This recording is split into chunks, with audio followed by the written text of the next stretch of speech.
اعوذ باللہ من الشیطان الرجیم بسم اللہ الرحمن الرحیم اللہم صلی علی محمد وآل محمد وعجل فرجہم۔ ہند کنیز امام حسین علیہ السلام کی تھی، انہوں نے اسے آزاد کر دیا تھا، اور یزید جو خوبصورتی کا متوالا تھا اسے بیاہ کر اپنے محل میں لے آیا تھا۔ اس کے محل میں عورتوں کی کمی تو نہ تھی، مگر ہند اسے بہت عزیز تھی۔ اس کی صحبت میں وہ دین و دنیا کے سارے غم بھول جایا کرتا تھا۔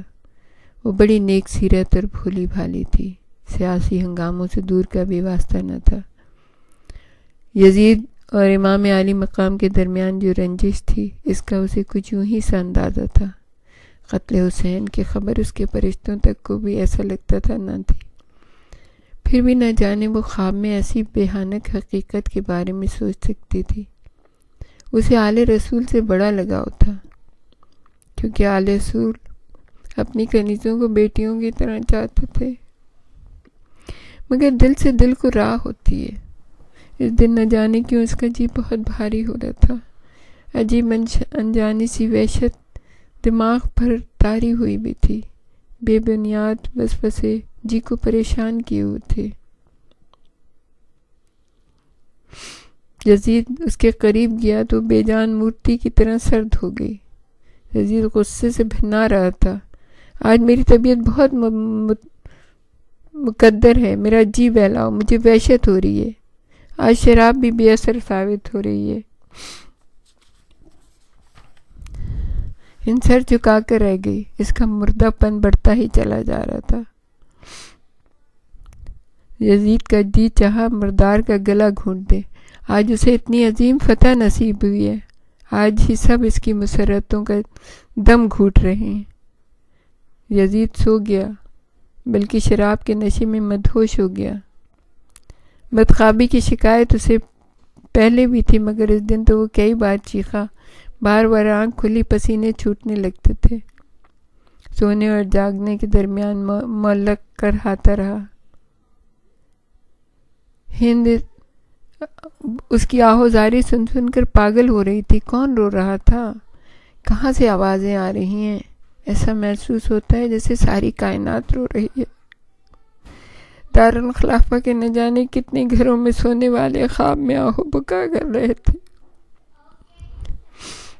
رات کے سناٹے میں یہ خاموش ماتم اس کا دم گھوٹنے لگا۔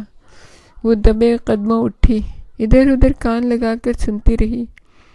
بڑے غور و خوض کے بعد اس نے اندازہ لگایا کہ محل سے تھوڑی دور جو قید خانہ ہے، وہاں سے رونے کی آواز آ رہی ہے۔ اس نے اپنی کنیز کو بلا کر کہا، دربان سے جا کر کہے، معلوم کر کے آؤ کون رو رہا ہے، کیوں رو رہا ہے، کیا کوئی بیمار ہے؟ دربان نے واپس آ کر اطلاع دی، زندان میں جو آج نئے قیدی آئے ہیں، ان میں ایک بچی ہے جو سوتے میں چونک چونک کر روتی ہے۔ ان کے کانوں میں تو لوہے کی سلاخیں اتری جا رہی تھیں۔ اس ایک بچی کی آہوزاری میں ساری دنیا کا بچپن رو رہا تھا۔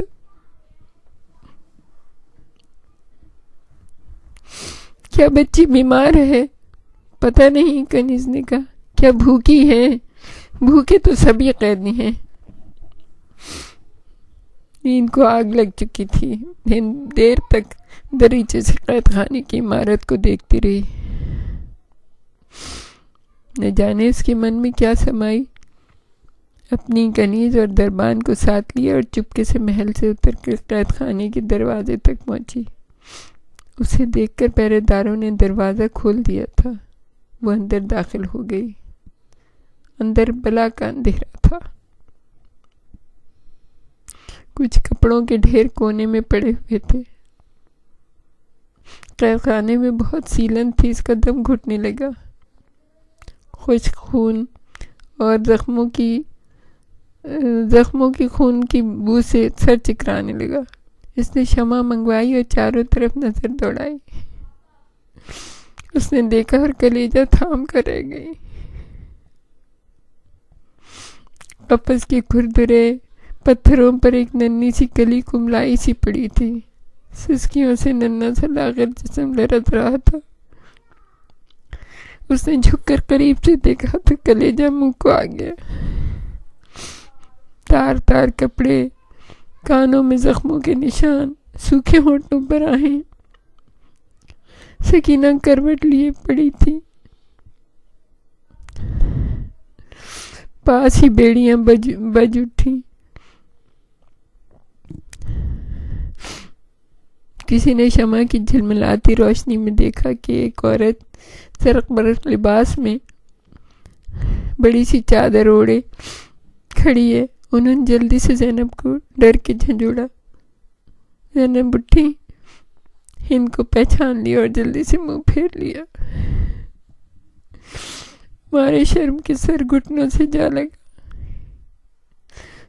ہندو نے تکتی رہی، پھر اس کے سامنے دو زانو بیٹھ گئی. بی بی کے سامنے دو زانو بیٹھ گئی اور کہنے لگی، بنت علی یہ خواب ہے یا حقیقت؟ اللہ مجھے کوئی جگاؤ ورنہ میرا کلیجہ تو پھٹ جائے گا.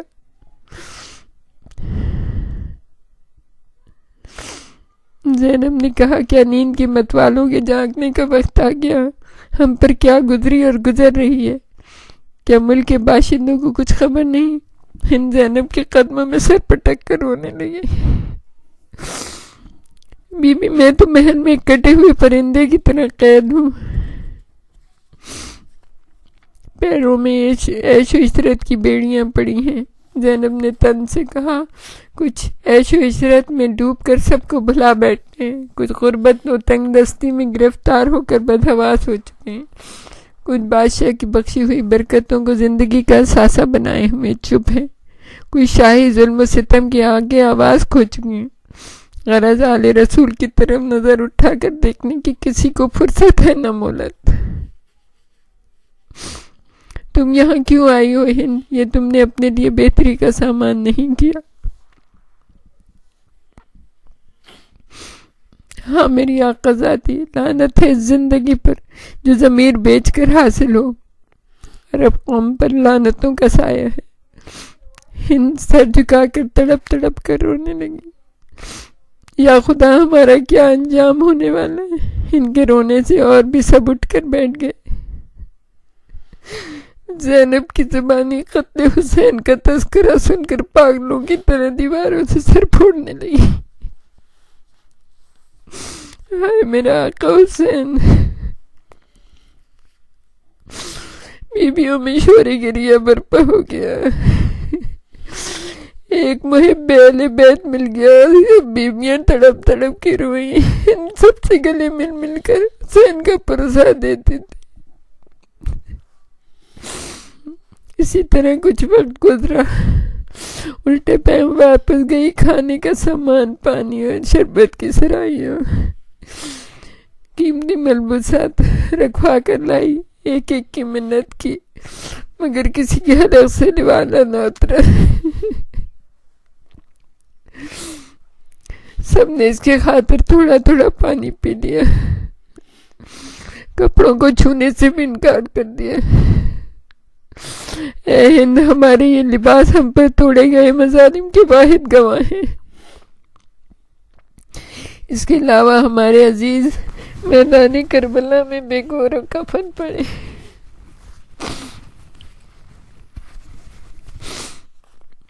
ہم یہ لباس فاخرہ کس دل سے پہن سکتے ہیں؟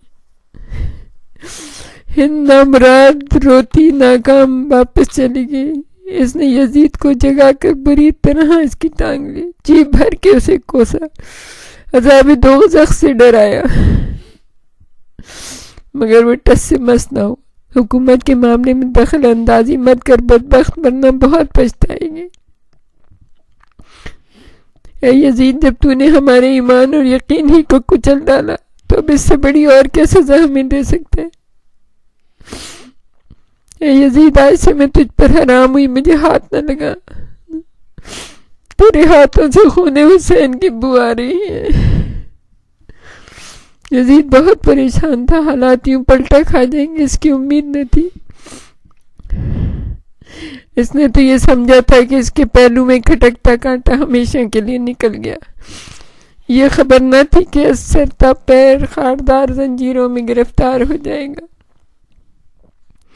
مختلف شہروں سے عجیب عجیب خبریں آ رہی تھیں، ہنگامے شروع ہو گئے تھے، لوگ شارع عام پر جمع ہو کر قتل حسین کی تفصیلیں سنتے اور سناتے، آہوزاری کرتے تھے، سینہ پیٹتے تھے، اور یزید کے اس کے حاکموں کے خلاف نفرت کا بے پناہ طوفان اٹھ رہا تھا۔ ہر طرح سے بغاوتوں کو دبانے کی کوشش کی جا رہی تھی، مگر جوں جوں بند باندھے جاتے طوفان کا زور بڑھتا ہی چلا جاتا تھا۔ اس نے امام حسین کے غم میں ماتم کرنا جرم قرار دے دیا تھا۔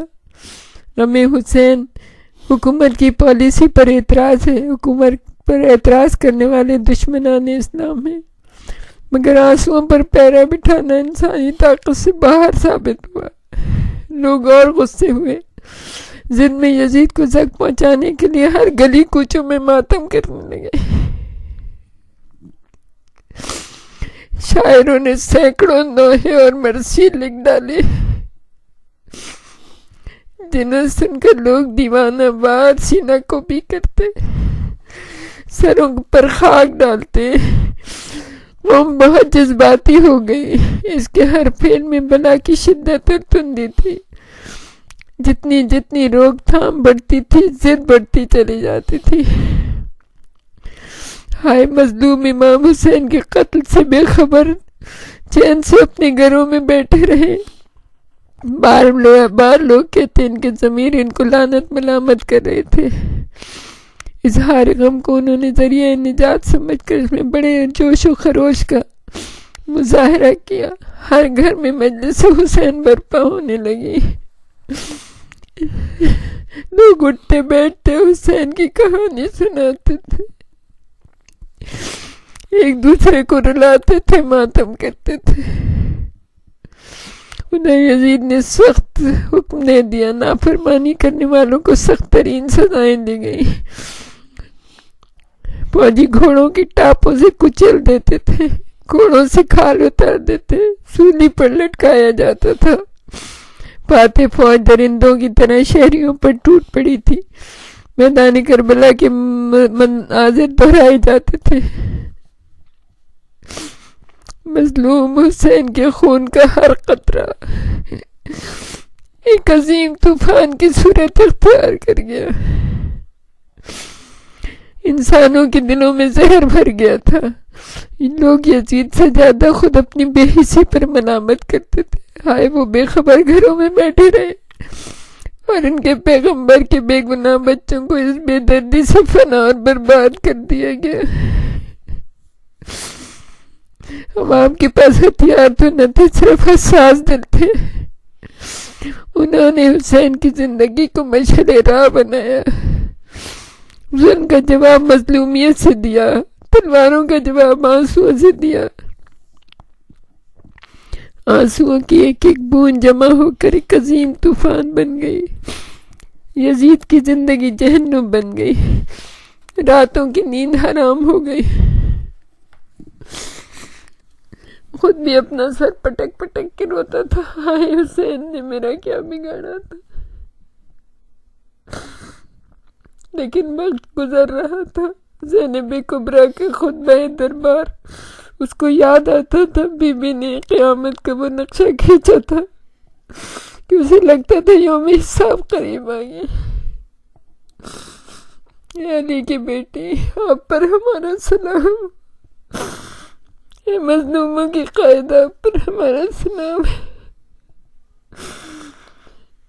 پروردگار ہم تجھ سے دعا کرتے ہیں ہمارے امام، زمانے کے امام کے ظہور میں تعجیل فرما دے، ہم سب کو امام کے ناصر و مددگاروں میں شمار کر دے، شامل ہو کے امام مظلوم کے خون کا بدلہ لے سکے۔